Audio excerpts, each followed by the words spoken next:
You want a business answer or a spiritual answer? No, I want a spiritual answer. Business answer we try in our own crude way, but I think we now have to try from your eyes, how is this handled?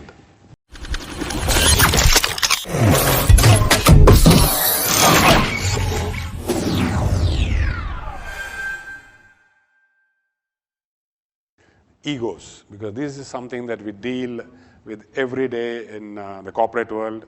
You have egos across colleagues. You build, organization structures. I call them cages because very quickly it is like you are in your cage and you're protecting your cage and you don't want anybody to come anywhere near it, and so on and so forth. How does one deal with the egos?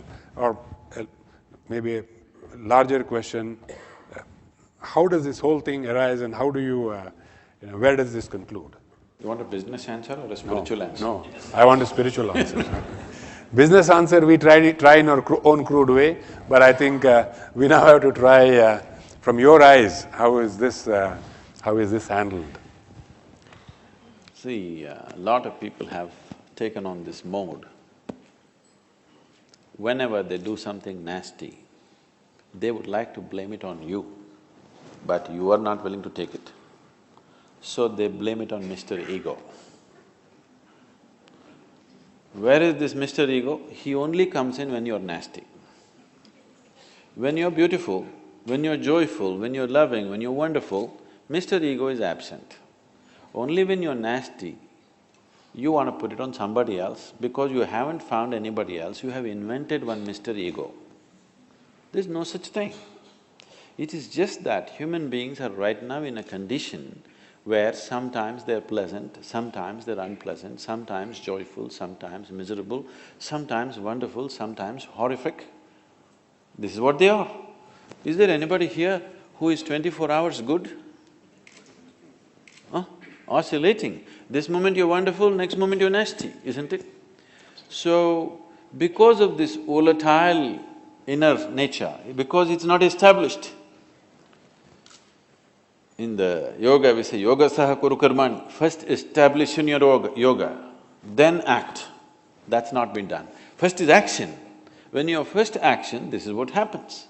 Because you're unsettled, you're going from pleasantness to unpleasantness just about any time with smallest instigation, you have invented Mr. Ego. See, if you say, me and my ego reside within this body, what it means is, there are two of you. If there are two of you, that means you're either schizophrenic or you're possessed. You need either a psychiatrist or an exorcist. You're not sure what is your problem. So there are no two people, there is only one person here, you are an individual. If you are an individual, what it means is the very word individual comes from the word indivisible. That means you cannot be further divided.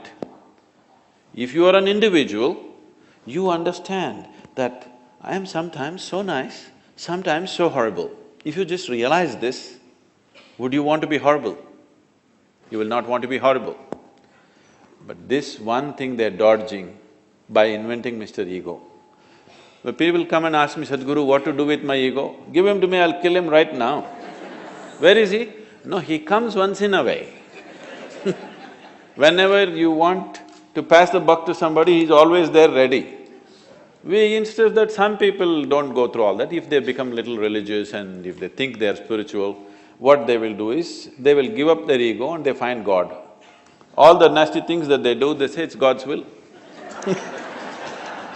They're taking instructions from Him, so you can't argue. People have waged wars, they've done horrible things to each other, the nastiest possible things they have done to each other because they were taking instructions from God. Others are taking instructions from a local guy, which is Mr. Ego.